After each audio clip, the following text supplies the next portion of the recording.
Salam, Bapak Ibu terkasih, Jemaat Misi Aletheia yang dikasihi Tuhan.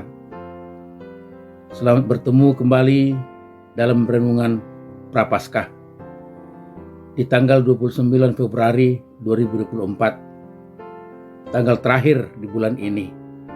Dan tanggal ini tanggal spesial akan kita temui 4 tahun kemudian, itu tahun Kabisat.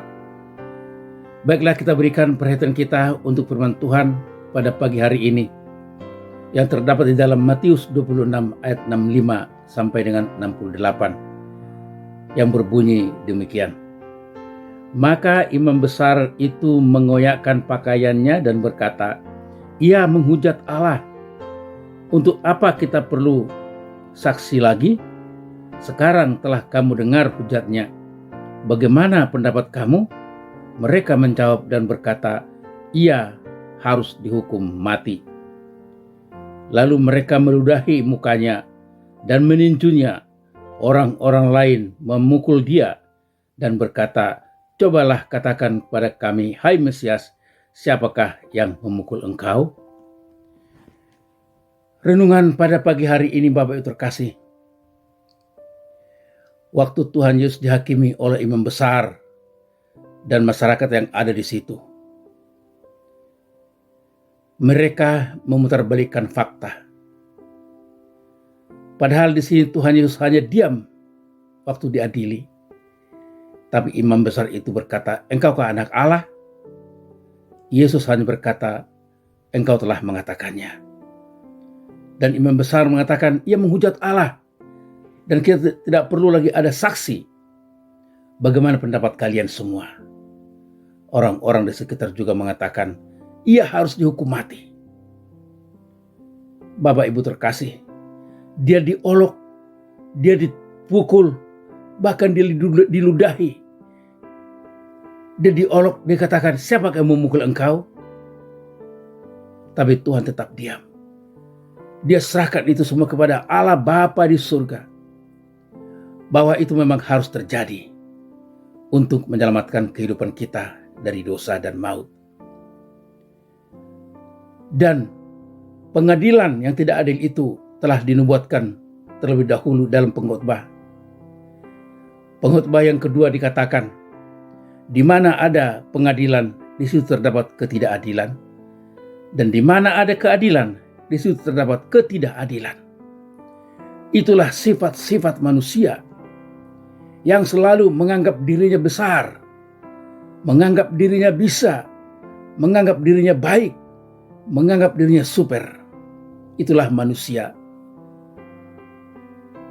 Dan Tuhan Yesus telah menerima itu semua dalam penderitaannya, di mana diadili oleh imam besar. Bapak Ibu terkasih, bagaimana firman ini teraplikasi dalam hidup kita? Kita merenungkan. Memang di sekitar kita terjadi hal seperti ini juga. Bahkan di dalam gereja Tuhan, banyak terjadi hal-hal seperti ini. Menganggap aku bisa, menganggap aku pintar, menganggap aku menjadi worship leader yang baik, yang lain tidak. Menganggap aku pemain musik yang baik, yang lain tidak. Kita selalu gampang menghakimi orang di sekitar kita, tanpa melihat kehidupan kita, siapa kita sebenarnya. Bapak Ibu terkasih, mari kita di masa Prapaskah ini boleh merenungkan bagaimana penderitaan Tuhan Yesus waktu diadili oleh imam besar itu dan masyarakat sekitar. Dia tetap diam. Bukan dia tidak bisa membela dirinya, namun itu diserahkan kepada Tuhan sekalian semuanya, Allah Bapa di surga. Dan dia memang harus menjalani itu. Ini peringatan bagi kita semua, Bapak Ibu terkasih, supaya kita tidak cepat memberikan reaksi kepada orang lain bahwa itu salah, ini benar. Jangan kita mengatakan salah yang benar jadi salah.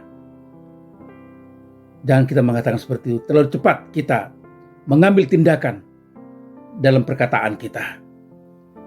dalam kehidupan kita sehari-hari terhadap sesama kita dimanapun kita berada, terutama dalam gereja kita sendiri. Mari kita merenungkan ini, bahwa hidup kita hanya sementara waktu. Kita terus bertekun di dalam pekerjaan Tuhan, di dalam melayani Tuhan, di dalam menyembah Tuhan, di dalam merenungkan firman Allah.